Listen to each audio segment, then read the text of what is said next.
அன்பின் தேவனர் கருணையிலே அழியா புகழோடு வாழ்பவரே, அன்பு பாதையில் வழி நடந்தே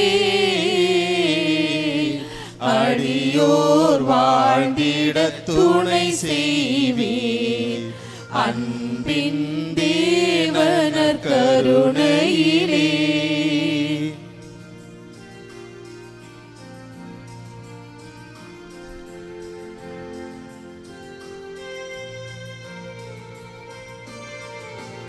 அற்புதமாக எம்மை படைத்தீர். தற்பரன் நீரே எம்மை மீட்டீர். போர்ப்புடனப்பரச குணத்தில் எப்பொழுதும் வாழிறைவனானீர்.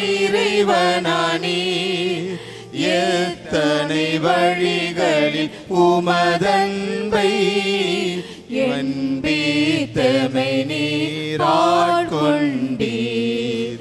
அன்பின் தேவனர் கருணையிலே அழியா புகழோடு வாழ்பவரே, அன்பு பாதையில் வழி நடந்தீர்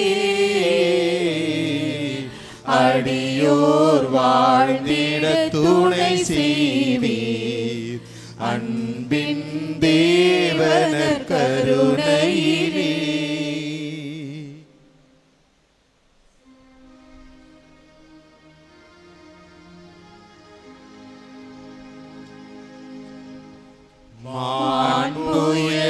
மாண்புயரேவருள் சாதனத்தை தாழ்ந்து பணிந்து ஆராதிப்போம். பழைய நியம முறைகள் அனைத்தும் இனி மறைந்து முடிவு பெறுக. புதிய நியம முறைகள் வருக. புலங்களாலே மனிதர் இதனை அறிய இயலா குறையை நீக்க விசுவாசத்தின் உதவி பெறுக. பிதாவர்க்கும் சுதனவர்க்கும் புகழ்ச்சியோடு வேற்றியார்க்கும் மீட்பின் பெருமை மகிமையோடு வலிமை வாழ்ந்து யாவும் மாக இருவரிடமாய் வருகின்றவராம் தூய ஆவியானவர்க்கும் அளவில்லாத சம புகழ்ச்சி என்றுமே உண்டாகுக.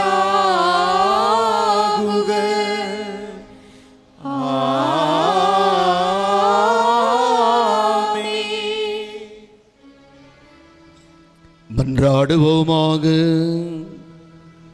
இறைவா, இந்த வியப்புக்குரிய திரு அருட்சாதனத்திலே உம்முடைய திருப்பாடுகளின் நினைவை எங்களுக்கு விட்டு சென்று உமது திருவுடல் திருரத்தம் இவற்றின் மறைபொருளை வணங்கும் நாங்கள் உமீட்பின் பலனை இடைவிடாமல் அனுபவிக்க அருள் புரியுமாறு உமை மன்றாடுகிறோம். என்றென்றும் வாழ்ந்து ஆட்சி செய்கின்றவன் நீரே.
தந்தீரே நன்றியா.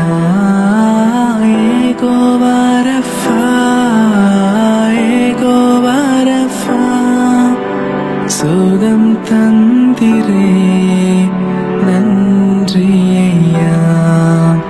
சுகம் தந்தீரே நன்றியா. சுகம் தந்தீரே நன்றியா. உம்மை முழு உள்ளத்தோடு ஆராதிப்பேன், முழு பலத்தோடு அன்பு கூறுவேன். ஆராதனை ஆராதனை ஆராதனை ஆராதனை என்னை செய்ய ஆராதனை ஆராதனை ஆராதனை ஆராதனை அன்பு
இறை செய்தி வழங்குவார். புனித யோவான் எழுதிய பரிசுத்த நற்செய்தியிலிருந்து வாசகம். அக்காலத்தில் இயேசு தம் சீடரை நோக்கி கூறியதாவது: எனது சதையை உண்டு எனது இரத்தத்தை குடிப்போர் என்னோடு இணைந்திருப்பர், நானும் அவர்களோடு இணைந்திருப்பேன். வாழும் தந்தை என்னை அனுப்பினார், நானும் அவரால் வாழ்கிறேன். அதுபோல் என்னை உண்போரும் என்னால் வாழ்வர். இது வாழுதரும் கிறிஸ்துவின் நற்செய்தி. கிறிஸ்துவிலே பிரியமான சகோதர சகோதரிகளே, எதற்காக இந்த நற்கருணை நாதரின் திருபவனி 1246 ஆண்டிலிருந்து நற்கருணை நாதரின் திருபவனியானது முக்கிய வீதிகளின் வழியாக உலகெங்கும் கொண்டு செல்லப்படுகிறது. அதற்கு காரணம் இதுதான். ஆண்டவரே சொல்லியிருக்கிறார், மக்கள் முன்னிலையில் என்னை ஏற்றுக்கொள்பவன் எவனோ அவனை நானும் ஏற்றுக்கொள்வேன். மக்கள் முன்னிலையில் என்னை மறுதளிப்பவன் எவனோ அவனை நானும் மறுதளிப்பேன் என்று சொல்லுகிறார்.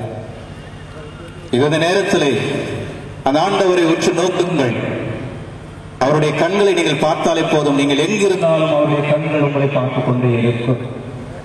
நீங்கள் எங்கிருந்து பார்த்தாலும் அவருடைய கண்கள் உங்களை நோக்கி இருக்கும். அன்புக்குரியவர்கள், ராஜ கம்பீரமாக நம்முடைய முன்னிலையை ஏற்றிருக்கின்ற அந்த இறைவனிடம் இந்த நேரத்திலே சொல்லுவோம், உலகத்துக்கு பறைசாற்றுவோம், கரங்களை உயர்த்தி சொல்லுவோம்: இயேசுவே நீர் எங்கள் அரசர், இயேசுவே நீர் எங்கள் ஆண்டவர், இயேசுவே நீர் எங்கள் மீட்பர், இயேசுவே நீரே எங்களுக்கு எல்லாம். கிறிஸ்துவிலே பிரியமானவர்கள், புனித தாமஸ் அக்வினாஸ் அவர்கள் அழகாக சொல்லுவார்: என்னை ஆட்கொண்ட அன்பே, தெய்வீக அன்பு. கிறிஸ்துவிலே பிரியமானவர்களே, நம்முடைய ஆத்மாவானது ஆண்டவரிடமிருந்து வந்து மீண்டும் ஆண்டவரை சென்று அடையும் வரை அவரோடு நாம் இணைந்திருக்க கடவுள் தந்த ஒரு வாய்ப்பு தான் இது. மனிதத்தில் பங்கு கொண்ட அந்த இறைவன் நாம் அவருடைய புனிதத்திலும் பங்கு கொள்ள வேண்டும் என்பதற்காகத்தான் இது நற்கருணை வடிவிலே நம்முனிலே இருக்கின்றார். கிறிஸ்துவிலே பிரியமானவர்களே, நம்முடைய வாழ்க்கையிலே 2 வகையான உணவை நாம் உண்போம். ஒன்று அன்பால் உருவாகின்ற உணவு, இன்னொன்று இந்த உணவு, அன்பே உருவான உணவு. நம்முடைய வீட்டிலே நம்முடைய தாய் அல்லது நம்முடைய பாட்டி இவர்கள் செய்வார்கள். நமக்கு உணவு செய்யும் பொழுது தக்க நேரத்திலே தக்க தரத்திலே சுவையோடு கொடுப்பார்கள். அதனால்தான் நாம் சொல்லுவோம், இது அன்பால் உருவான உணவு என்று அவர்கள் கொடுக்கின்ற உணவிற்கு. ஆனால் இந்த உணவு அன்பே உருவான உணவு. தன்னையே கொடுக்கின்றார் ஆண்டவர், தன்னையே உணவாக கொடுக்கின்றார். அதனால்தான் புனித தாமஸ் அக்வினாஸ் என்னை ஆட்கொண்டவரே என்று அவர் சொல்லுவார். அன்புக்குரியவர்களே, இதோ இந்த நேரத்திலே அந்த நற்கருணை நாதர் முன்பாக நாம் நிற்கிறோம் என்பதை புரிந்து கொள்ளுவோம். அந்த நற்கருணை நாதர் அவருடைய பிரசன்னம் இருந்தால் போதும், நம்முடைய வாழ்க்கையிலே எதையும் எதிர்கொள்ள முடியும், எல்லாவற்றிலும் வெற்றி பெற இயலும். அது மட்டுமல்லாது எல்லாவித சோதனைகளையும் நாம் தகர்த்தெறிய முடியும்.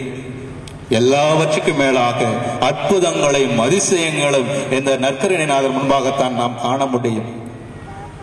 அவர் நமக்காக காத்துக் கொண்டிருக்கிறார்.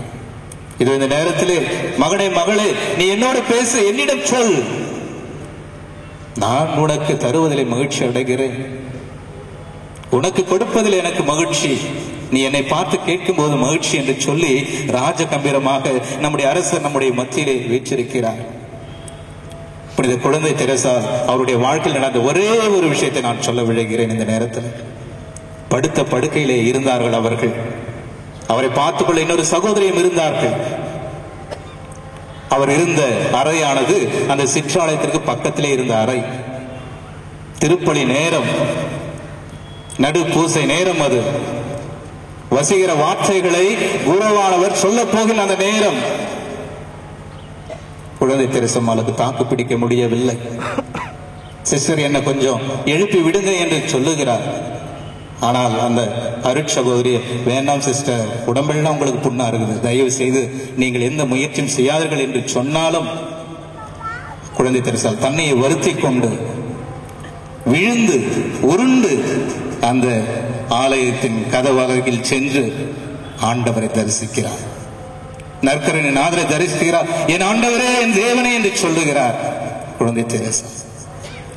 அன்புக்குரியவர்கள், அதன் பிறகு அந்த சகோதரி கேட்டாலாம், அருட்சகோதரி, நான் எவ்வளவு சொல்லியும் நீங்கள் ஏன் அவ்வாறு சென்றீர்கள் என்று கேட்டபொழுது குழந்தை தெரசால் சொன்னாலாம், அந்த அன்பின் முன்னிலையிலே வேறு ஏதும் ஈடாகாது, அவரை தரிசித்தால் போதும், என் உள்ளம் உடல் ஆத்தும் அனைத்தும் மகிழ்ச்சி அடையும் என்று சொன்னாராம். இது இந்த நேரத்திலே ஆண்டவரே, அதே போல் நாங்கள் உம்முடைய திரு முன்னிலையில் இருக்கின்றோம். எத்தனை பெருமகிழ்ச்சியோடு, எத்தனை சந்தோஷத்தோடு எங்களை நீர் ஆட்கொள்ளும் ஆண்டவரே. எங்களுடைய குடும்பத்தை நீர் ஆள்வீராக, எங்களுடைய மனங்களை நீங்கள் ஆளுவீராக ஆண்டவரே என்று இந்த நேரத்தில் சொல்லுவோம். எங்கள் வாழ்க்கையில் நடக்கின்ற ஒவ்வொன்றையும் நீரே ஆண்டவரை நடத்தி கொடுப்பீராக, அனைத்தும் உம்மால் ஆகட்டும் என்று இந்த நேரத்திலே அவரிடம் சொல்லுவோம். நம்மையே நாம் அவரிடம் அர்ப்பணித்து சரணாகதியாகுவோம். ஆமென். மாண்புயர் அனைவரும் ஆண்டவரை உற்று பார்ப்போம். மாண்புயர் பாடல்.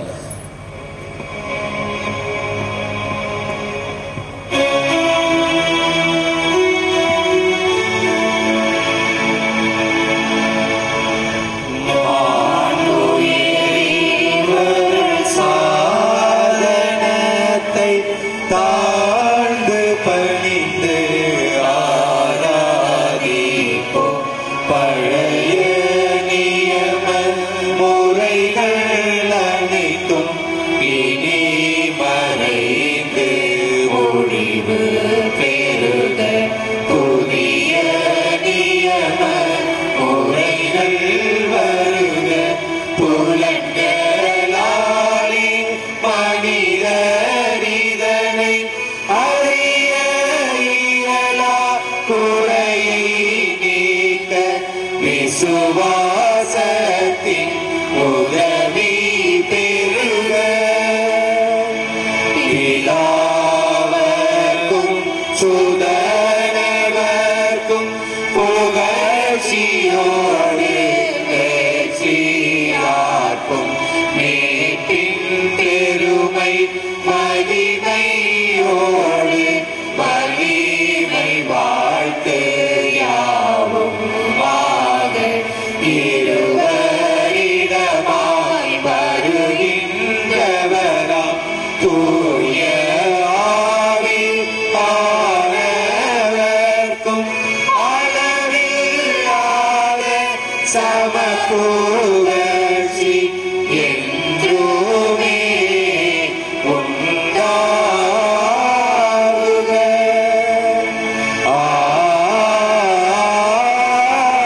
ஆமென்.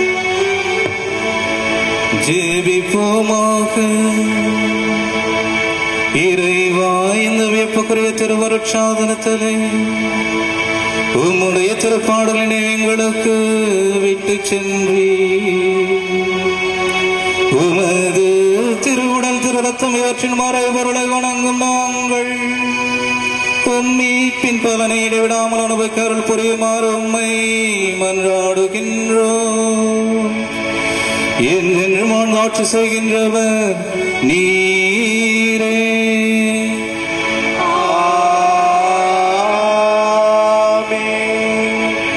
ஆராதிப்பேன், நான் ஆராதிப்பேன்.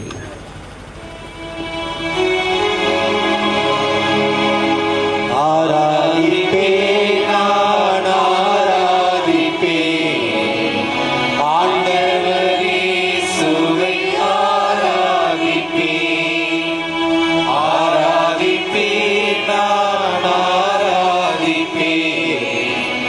ஆண்டவர் இயேசுவை ஆராதிப்பேன். வல்லவரே, உம்மை ஆராதிப்பேன்.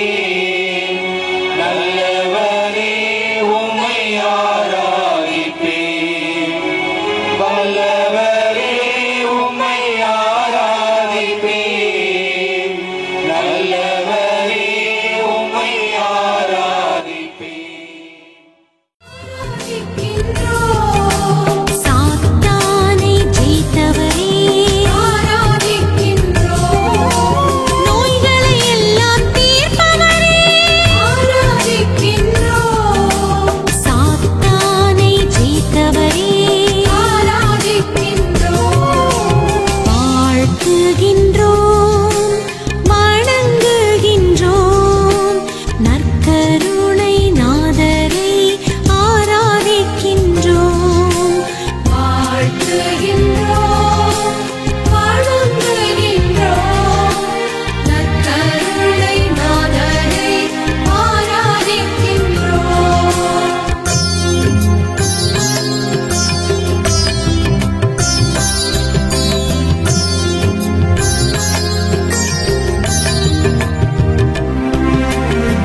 மத்தேயு எழுதிய நற்செய்தியிலிருந்து வாசகம். 11 சீடர்களும் இயேசு தங்களுக்கு பணித்தபடியே கலிலேயாவில் உள்ள ஒரு மலைக்கு சென்றார்கள். அங்கே அவரை கண்டு பணிந்தார்கள். சிலரோ ஐயமுற்றார்கள். இயேசு அவர்களை அணுகி, விண்ணுலகிலும் மண்ணுலகிலும் அனைத்து அதிகாரமும் எனக்கு அருளப்பட்டிருக்கின்றது. எனவே நீங்கள் போய் எல்லா மக்களினத்தாரையும் சீடராக்குங்கள். தந்தை, மகன், தூய ஆவியார் பெயரால் திருமுழுக்கு கொடுங்கள். நான் உங்களுக்கு கட்டளையிட்ட யாவையும் அவர்களுக்கு கடைபிடிக்கும்படி கற்பியுங்கள். இதோ உலக முடிவு வரை என்னாலும் நான் உங்களுடன் இருக்கிறேன் என்று கூறினார். கிறிஸ்துவின் நற்செய்தி.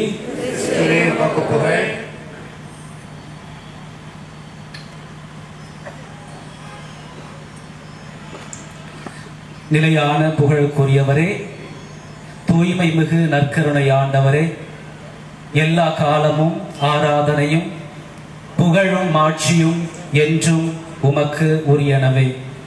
இறை இயேசு கிறிஸ்துவில் அன்பார்ந்த சகோதர சகோதரிகளே, இதோ இந்த இனிய மாலை நேரத்தில் இந்த மழைச்சாரலோடு இந்த திருப்பவனியில், நற்கருணை ஆண்டவரின் திருப்பவனியில் உங்களோடு கலந்து அவருடைய ஆசீர்வாதத்தை பெற்றுக் கொண்டிருக்கின்ற எனக்கு மிகவும் நிறைவாக இருக்கின்றது. அருட்தந்தை பால்ராஜ் அவர்கள் வழியாக இறைவன் இந்த சந்தர்ப்பத்தை எனக்கு ஏற்படுத்தி கொடுத்ததற்காக அவருக்கு நன்றி கூறுகின்றேன். திருப்பலி என்ற சொல்லை கிரேக்க மொழியில் எவ்கரிஸ்தியா அல்லது எவ்கரிஸ்தோமென் என்று கூறுவார்கள். அந்த சொல்லிற்கு என்ன அர்த்தம் என்று கேட்டால், நன்றி கூறுதல் என்று அர்த்தம், அல்லது நன்றி கூறுகின்றோம், நாம் அனைவரும் ஒன்றாக சேர்ந்து நன்றி கூறுகின்றோம் என்று பொருள்படும். ஏன் நாம் திருப்பலி நிறைவேற்றுகின்ற பொழுது அல்லது பங்கெடுக்கின்ற பொழுது நாம் அனைவரும் நன்றி கூறுகின்றோம் என்று கேட்டால், ஆண்டவர் இயேசு கிறிஸ்து மனூர் எடுத்து நம்மில் ஒருவராக மாறி இறை ஆட்சியை நமக்கு பறைசாற்றி இறை தந்தையின் திருவுளத்தை நமக்கு வெளிப்படுத்தி நமக்காக பாடுபட்டு மரித்து உயிர்த்தெழுந்து பரிசுத்த ஆவியை நமக்கு கொடையாக கொடுத்து விண்ணுலகிற்கு திரும்ப சென்றார். அது மட்டும் இல்லாமல் அவருடைய பாடுகளின் வழியாகவும் உயிர்த்தெழுதலின் வழியாகவும் வானக வீட்டை நமக்கு உரிமை சொத்தாக அளித்து சென்றிருக்கின்றார். கிறிஸ்தவர்களாகிய நாம் ஒவ்வொருவரும் அந்த வானக வீட்டிற்கு சொந்தக்காரர்கள், உரிமை பேராக பெற்றவர்கள். சில நேரங்களில் இந்த உண்மையை நாம் கிறிஸ்தவர்களாகி நாம் மறந்து விடுகின்றோம். அன்றாட வாழ்க்கையை நாம் வாழ்கின்ற பொழுது நம்முடைய துன்பங்களும் துயரங்களும் மன கஷ்டங்களும் சண்டை சச்சரவுகளும் நாம் கிறிஸ்தவர்களாக வாழ முடியாத அளவிற்கு நமக்கு நெருக்கடியை ஏற்படுத்துகின்றது. ஆனால் அன்பார்ந்தவர்களே, கடவுள் நம் ஒவ்வொருவருக்கும் திருமுழுக்கின் வழியாக நம் ஒவ்வொருவருக்கும் வானக வீட்டை நமக்கு உரிமை சொத்தாக கொடுத்திருக்கின்றார். இதற்காகத்தான் நாம் ஒவ்வொரு திருப்பலியும் நிறைவேற்றுகின்ற பொழுது ஆண்டவருக்கு நன்றி கூறுகின்றோம். அன்பார்ந்தவர்களே, நாம் இறை வார்த்தையை கேட்டது போல ஆண்டவர் விண்ணகத்திற்கு திரும்ப செல்வதற்கு முன்பாக தம்முடைய திருத்தூதர்களிடம், இதோ உலகம் முடிவு வரை நான் உங்களோடு இருப்பேன் என்று ஒரு வாக்குறுதியை அளித்திருக்கின்றார். இதோ இந்த பிரசன்னத்தின் வழியாகத்தான் ஆண்டவர் இயேசு கிறிஸ்து அந்த வாக்குறுதியை ஒவ்வொரு நாளும் நமக்காக நிறைவேற்றிக் கொண்டிருக்கின்றார். எனவே இந்த வாக்குறுதியில் நாம் நிலைத்து நம்முடைய விசுவாசத்தை புதுப்பித்து நம்முடைய கிறிஸ்துவ வாழ்வை வாழ வேண்டும். அன்பார்ந்தவர்களே, இதோ இந்த இனிய மாலை வேளையில் இந்த திருப்பவனியில் ஆண்டவர் இயேசு கிறிஸ்து நம்மோடு பயணித்து நம்மோடு வந்து கொண்டிருக்கின்றார், நம்மோடு வாழ்ந்து கொண்டிருக்கின்றார். இதோ இந்த திருப்பவனில் வந்து கொண்டிருக்கின்ற ஆண்டவர் இயேசு கிறிஸ்து நம்முடைய ஒவ்வொருவரின் உள்ளத்திலும் நம்முடைய குடும்பங்களிலும் வருகை புரிவதற்காக ஆசைப்படுகின்றார். இதோ இந்த சாலை வழியாக மட்டுமல்ல, அவருக்கு என்ன முக்கியம் என்றால், அவர் நம்முடைய உள்ளத்தில் வந்து எப்பொழுதும் அரசராக, உண்மையான இறை மைந்தராக நம்முடைய உள்ளத்தில் வாழ்வதற்கு தான் ஆசைப்படுகிறார். எனவே அன்பார்ந்தவர்களே, இந்த திருப்பவனியை தொடர்ந்து பயணித்து ஆண்டவர் இயேசு கிறிஸ்து திவ்ய நற்கருணை ஆண்டவர் நம்முடைய உள்ளத்திலும் நம்முடைய குடும்பங்களிலும் நிறைவாக வந்து எப்பொழுதும் நம்மோடு இருந்து பயணம் செய்து நம்மை நிறைவாக ஆசீர்வதிக்க வேண்டும் என்று தொடர்ந்து சிறப்பாக மன்றாடுவோம். ஆமென். வான்புயர் பாடல்.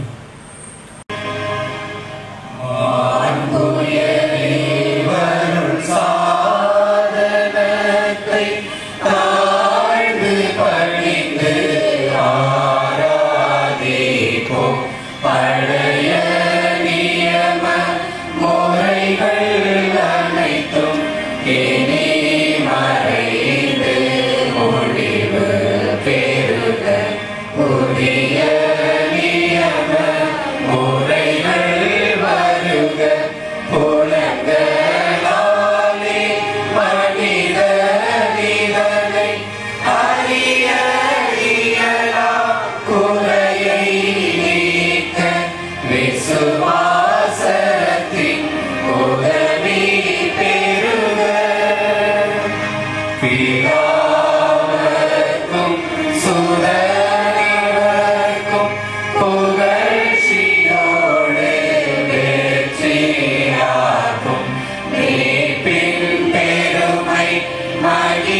மன்றாடுவோமாக.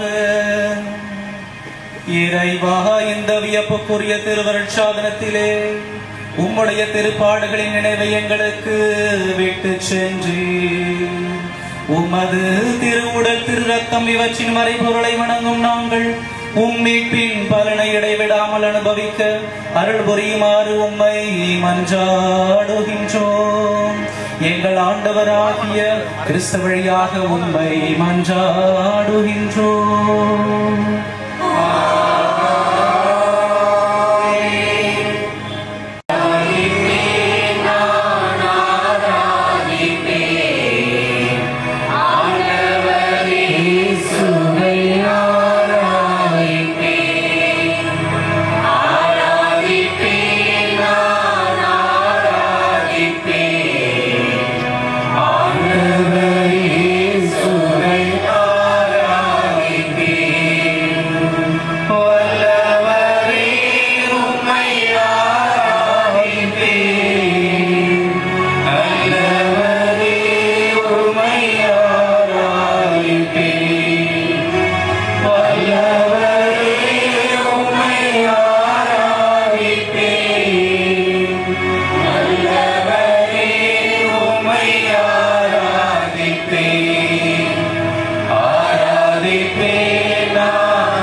தூய யோவான் எழுதிய நற்செய்தியிலிருந்து வாசகம்.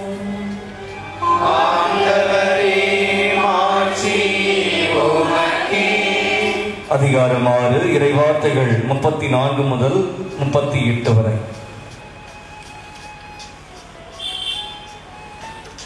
சீடர்கள் இயேசுவை நோக்கி, ஐயா, இவ்வுணவை எங்களுக்கு எப்போதும் தாரும் என்று கேட்டுக்கொண்டார்கள். இயேசு அவர்களிடம், வாழ்வு தரும் உணவு நானே. என்னிடம் வருபவருக்கு பசியே இராது. என்னிடம் நம்பிக்கை கொண்டிருப்பவருக்கு என்றுமே தாகம் இராது. ஆனால் நான் உங்களுக்கு சொன்னவாறே நீங்கள் என்னை கண்டிருந்தும் நம்பவில்லை. தந்தை என்னிடம் ஒப்படைக்கும் அனைவரும் என்னிடம் வந்து சேருவர். என்னிடம் வருபவரை நான் புறம்பே தள்ளிவிட மாட்டேன். ஏனெனில் என் சொந்த விருப்பத்தை நிறைவேற்ற அல்ல, என்னை அனுப்பியவரின் விருப்பத்தை நிறைவேற்றவே நான் விண்ணகத்திலிருந்து இறங்கி வந்தேன். அவர் என்னிடம் ஒப்படைக்கும் எவரையும் நான் அழிய விடாமல் இறுதி நாளில் அனைவரையும் உயிர்த்தெழ செய்ய வேண்டும். இதுவே என்னை அனுப்பியவரின் திருவுளம். மகனை கண்டு அவரிடம் நம்பிக்கை கொள்ளும் அனைவரும் நிலைவாழ்வு பெற வேண்டும் என்பதே என் தந்தையின் திருவுளம். நானும் இறுதி நாளில் அவர்களை உயிர்த்தெழ செய்வேன் என்று கூறினார். கிறிஸ்துவின் நற்செய்தி. இயேசு கிறிஸ்துவில் பிரியமான சகோதர சகோதரிகளே, இந்த நற்கருணை பவனி ஒவ்வொரு நாளும் திருப்பலியின் வழியாக ஆண்டவரை, நற்கருணை ஆண்டவரை பெற்றுக் கொள்ளுகிற நாம் இன்றைய நாளிலே ஒரு சிறப்பான விதத்தில் வித்தியாசமான முறையில் அவரை ஒரு பவனியாக அழைத்து சென்று இன்று அவருக்கு ஆராதனை செலுத்துகிறோம். காரணம் என்ன என்றால், இந்த நற்கருணை என்பது ஆலயத்தில் வைக்கப்பட்டிருக்கும் ஒரு அழகு பொருள் அல்ல. ஆலயத்தில் வைத்து ஆராதிக்கின்ற பொருளும் அல்ல. மாறாக அனைத்தையும் கடந்து இந்த நற்கருணை நம்முடைய வாழ்வாக வேண்டும். இதைத்தான் இந்த பவனி நமக்கு நினைவுபடுத்துகிறது. இதை ஒரு அருட்சாதனமாக மட்டும் நாம் இதை எடுத்துக்கொண்டால் ஆலயத்திலே வைத்து அதற்கு ஆராதனை செலுத்தி அதோடு அந்த நிகழ்வை முடித்து விடுவோம். அல்லது இதை ஒரு காட்சி பொருளாக நினைத்தோம் என்றால் ஒவ்வொரு நாளும் அல்லது ஞாயிற்றுக்கிழமைகளில் வந்து பார்வையிட்டு விட்டு சென்று விடுவோம். ஆனால் இந்த நற்கருணை என்பது நம்முடைய வாழ்வின் மையம். இந்த நற்கருணை ஆண்டவரால் தான் இந்த உலகம் இயங்கிக் கொண்டிருக்கிறது. இதை நம்முடைய திருத்தந்தை தன்னுடைய மடலிலே சொல்லுவார். இந்த நற்கருணையை நாம் வாழ்வாக்க முயல வேண்டும். அன்புக்குரிய சகோதர சகோதரிகளே, ஆண்டவர் இயேசு கிறிஸ்து தன்னுடைய முதல் புதுமையாக கானாவூர் திருமணத்திலே தண்ணீரை திராட்சரசமாக மாற்றினார். தன்னுடைய இறுதி புதுமை, அதாவது தன்னுடைய இறுதி ராவண சமயத்தில் அந்த திராட்சை ரசத்தை தன்னுடைய இரத்தமாக மாற்றினார். தான் செய்த முதல் புதுமை வழியாக இந்த உலக மக்கள் பயன்படுத்துகின்ற அத்தியாவசியமான ஒரு பொருள் தண்ணீர், அதை திராட்சரசமாக மாற்றினார். இறுதியாக தன்னுடைய புதுமையிலே யாரெல்லாம் நிலைவாழ்வை பெற்றுக்கொள்ள வேண்டும் என்று நினைக்கிறார்களோ, அல்லது யாரெல்லாம் உண்மையான இறைவனை நம்பி அவரிடம் வருகிறார்களோ, அவர்கள் என்றென்றும் நிலைத்து நிற்கக்கூடிய உணவாக தன்னுடைய இரத்தத்தை இந்த திராட்சரசத்தின் வழியாக அதை தன்னுடைய இரத்தத்தை மாற்றி நமக்கு எப்பொழுதும் அழியாத பானமாக, அழியாத உணவாக அவருடைய உடலையும் இரத்தத்தையும் நமக்கு கொடுத்து சென்றிருக்கின்றார்.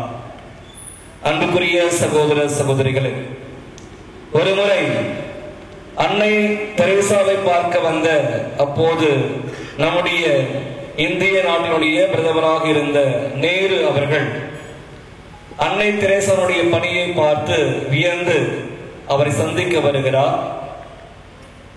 அப்படி சந்திக்கிற போது அவர் கேட்ட ஒரு கேள்வி, இப்படி தெருவோரங்களில் இருக்கின்ற நோயால் பாதிக்கப்பட்டிருக்கின்ற, குறிப்பாக தொழுநோயால் பாதிக்கப்பட்டிருக்கின்ற அந்த மக்களை, அழுக்கு நிறைந்த நோய்கள் நிறைந்த அந்த மக்களை நீங்கள் தொட்டு அவர்களை தூக்கி அரவணைத்து அவர்களை சுத்தம் செய்து அவர்களுக்கு பணிவிடை கொடுக்கிறீர்களே, பணிவிடை செய்கிறீர்களே, இப்படிப்பட்ட ஒரு செயலை, இப்படிப்பட்ட ஒரு பணியை செய்ய உங்களுக்கு எங்கிருந்து அந்த ஆற்றல் வந்தது, எங்கிருந்து அந்த ஒரு வலிமை வந்தது என்று கேட்கிறார். அப்பொழுது அன்னை தெரேசா அவர்கள் அவரை அழைத்து கொண்டு வந்து அவருடைய இல்லத்திலே இருக்கின்ற அந்த சேப்பலில் இருக்கின்ற சேப்பலை திறந்து, இதோ இங்கிருக்கின்ற இந்த ஆண்டவர் தான் எனக்கு இந்த இத்தகைய ஒரு ஆற்றலை கொடுக்கின்றார். இவர் இல்லை என்றால் எனக்கு 1 கோடி ரூபாய் கொடுத்தால் கூட இப்படிப்பட்ட ஒரு பணியை நான் செய்ய மாட்டேன். ஒவ்வொரு நாளும் இந்த ஆண்டவரிடமிருந்துதான் இந்த வல்லமையையும் இந்த ஆற்றலையும் நான் பெற்றுக் கொள்கிறேன். அதன் வழியாகத்தான் இப்ப இந்த ஒரு பணிகளை நான் செய்து கொண்டிருக்கிறேன் என்று அவர் சொன்னதாக அவருடைய வரலாற்றிலே நாம் பார்க்கிறோம். அன்புக்குரியவர்களே, நாம் இந்த உலகத்தில் வாழுகிறோம் என்றால் அது நிச்சயமாக இறைவனுடைய இரக்கத்தால் மட்டுமே. ஆண்டவர் இயேசு கிறிஸ்து, நான் கனிவும் மன தாழ்மையும் உடையவன், ஆகவே என் நுகத்தை ஏற்றுக்கொண்டு நீங்கள் என்னை பின்பற்றி வாருங்கள் என்று தன்னுடைய அந்த கனிவையும் இரக்கத்தையும் நாமும் பெற்றுக்கொள்ள வேண்டும் என்று அழைப்பு விடுக்கின்றார். அதனுடைய ஒரு வழியாகத்தான், அதனுடைய ஒரு கருவியாகத்தான் இந்த நற்கருணையில் தன்னுடைய பிரசன்னத்தை இந்த உலகம் இருக்கின்ற வரைக்கும் அதை நமக்காக விட்டு சென்றிருக்கின்றார். ஆகவே இந்த திவ்ய நற்கருணை உற்று நோக்குகிற போதெல்லாம் ஆண்டவர் இயேசு கிறிஸ்து கொண்டிருந்த அந்த மனநிலையை நாம் கொண்டிருக்க வேண்டும். அவருடைய வாழ்க்கையில் அவர் சென்ற இடங்களிலெல்லாம் நன்மைகளையே செய்து கொண்டு சென்றார் என்று வாசிக்கிறோம். இந்த நற்கருணைக்கு பெயர், இன்னொரு பெயர், இயல்பாக நாம் சொல்லக்கூடிய பெயர் நன்மை. ஆகவே இந்த நன்மையை பெற்றுக் கொள்ளுகிற நாம் நம்முடைய வாழ்க்கையில், நம்முடைய எண்ணங்களிலும், நம்முடைய சிந்தனைகளிலும், செயல்களிலும் அந்த நன்மைகளை வெளிப்படுத்த முயற்சிக்க வேண்டும். ஒரு முறை மறைக்கல்வி வகுப்பிலே ஒரு போட்டி நடைபெறுகிறது, கவிதை போட்டி. அப்பொழுது மாணவர்கள் அனைவரும் அந்த கவிதையை எழுதி கொண்டு வருகிறார்கள்.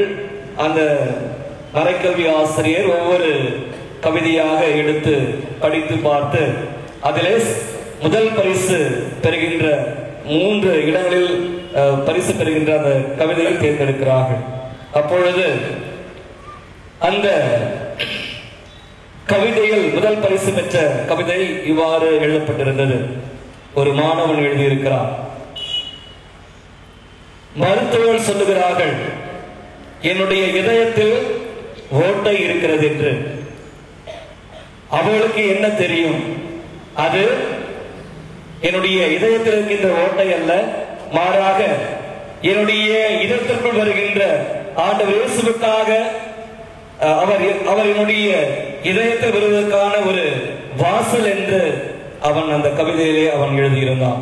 அதே போல ஒரு திருப்பலிக்கு தயாரிப்பதற்கு முன்பாக பீட சிறுவர்கள் அனைவரும் அந்த திருப்பலிக்கு தயார் செய்து கொண்டிருக்கிறார்கள். அப்பொழுது ஒரு சிறுமி அந்த அப்ப கிண்ணத்திலே அதை சுத்தம் செய்துவிட்டு அந்த அப்பங்களை எல்லாம் எடுத்து அந்த அப்ப கிண்ணத்திலே போட்டுக் கொண்டிருக்கிறார். அப்பொழுது அந்த சிறுமி என்ன செய்கிறார் என்றால், ஒவ்வொரு அப்பமாக எடுத்து அதை முத்தம் செய்து அந்த அப்ப கிண்ணத்திலே போடுகிறார். அதை கவனித்த ஒரு அருட் சகோதரி சொல்லுகிறார்கள், இப்பொழுது முத்தம் கொடுக்க தேவையில்லை, காரணம் இப்பொழுது அது ஆண்டவருடைய உடலாக மாறவில்லை, திருப்பலியின் போதுதான் அது ஆண்டவருடைய உடலாக மாறுகிறது என்று சொல்கிறார். அப்பொழுது அந்த சிறுமி உடனடியாக சொல்லுகிறார், இந்த அப்பம் எப்பொழுது இயேசுடைய உடலாக மாறுகிறதோ அதுவரையில் என்னுடைய முத்தம் காத்து கொண்டிருக்கட்டும் என்று அந்த சிறுமி சொல்லுகிறார். அன்புக்குரிய சகோதர சகோதரிகளே, இந்த 2 நிகழ்வுகளை எதற்காக சொல்லுகிறேன் என்றால், அந்த சிறுவர்கள் அந்த சிறுமி எந்த அளவுக்கு ஆண்டவர் இயேசுவின் மீது ஒரு ஆழ்ந்த பற்றுறுதியை கொண்டிருந்தார்கள், அவர் மீது எத்தகைய ஒரு ஆசையை கொண்டிருந்தார்கள், அவரை பெற்றுக் கொள்ள வேண்டும், அவரை தன்மையப்படுத்திக் கொள்ள வேண்டும், அவர் என்னுடைய உடலில் வர வேண்டும், என்னுடைய இதயத்தில் தங்க வேண்டும் என்ற அந்த ஆசை, அந்த விருப்பம் அந்த சிறுவர்களுக்கு அந்த வயதிலேயே சொல்லிக் கொடுக்கப்பட்டிருக்கிறது.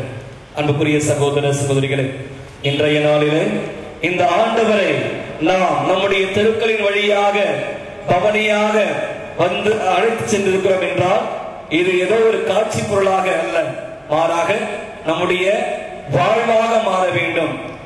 ஒவ்வொரு நாளும் நம்முடைய வாழ்க்கையில் இந்த ஆண்டவரை பிரதிபலிக்க வேண்டும், அவருடைய எண்ணங்களை பிரதிபலிக்க வேண்டும், அவருடைய நெறிமுறைகளை நம்முடைய வாழ்வாக்க முயல வேண்டும் என்பதற்காகத்தான் இந்த ஒரு பவனியானது திரு அவையிலே கொடுக்கப்பட்டு இதை கொண்டாட நமக்கு பணிக்கப்பட்டிருக்கிறது. ஆகவே இந்த நாளிலே இந்த ஆண்டவரை நம்முடைய ஆண்டவராக ஏற்றுக்கொண்டு அவருடைய மனநிலையை நாம் பெற்றுக்கொண்டு நம்முடைய வாழ்நாள் முழுவதும் நாம் செல்லுகின்ற இடங்களில் எல்லாம், நாம் பேசுகின்ற வார்த்தைகளில் எல்லாம் நன்மைகளையே நாம் விதைத்து சென்று வாழ்வாக்குவோம். இறைவன் உங்களை நிறைவாக ஆசீர்வதிப்பார்.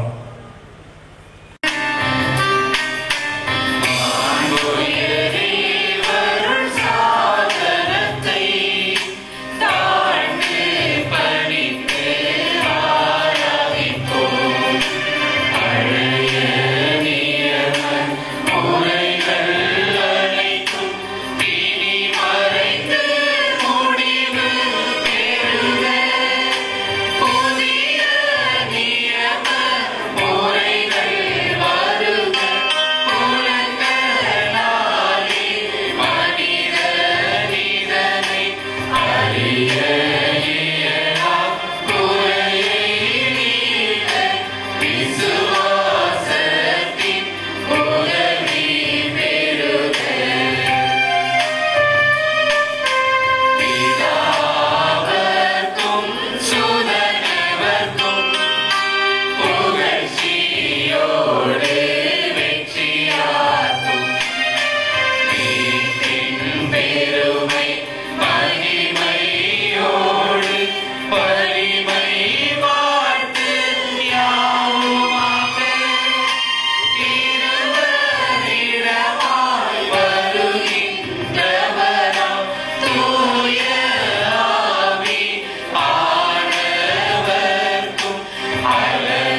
நினைவை எங்களுக்கு விட்டு சென்றி உமது திருவுடல் திரு ரத்தம் இவற்றின் மறைப்பொருளை வணங்கும் நாங்கள் உமது மீட்பின் பலனை இடைவிடாமல் அனுபவிக்க அருள் புரியும். என்றென்று வாழ்ந்து ஆட்சி செய்கின்றவர் எங்கள் ஆண்டவராய் கிறிஸ்து வழியாக உம்மை மன்றாடுகின்றோம்.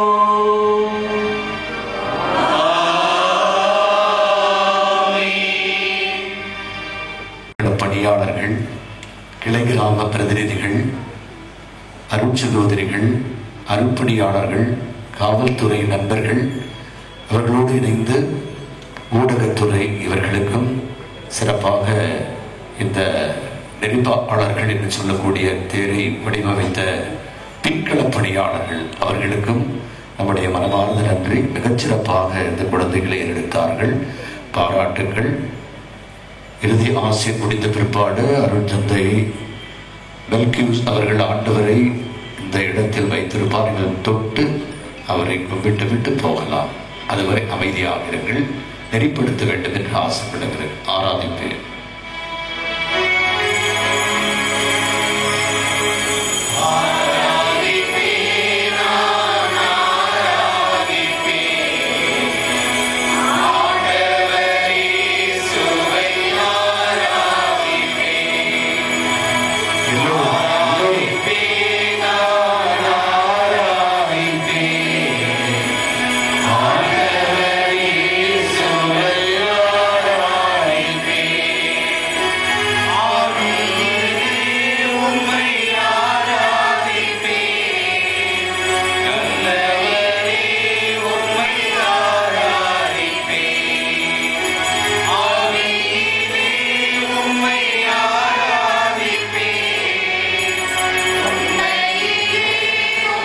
அதைவிட சிறப்பானது. Very good.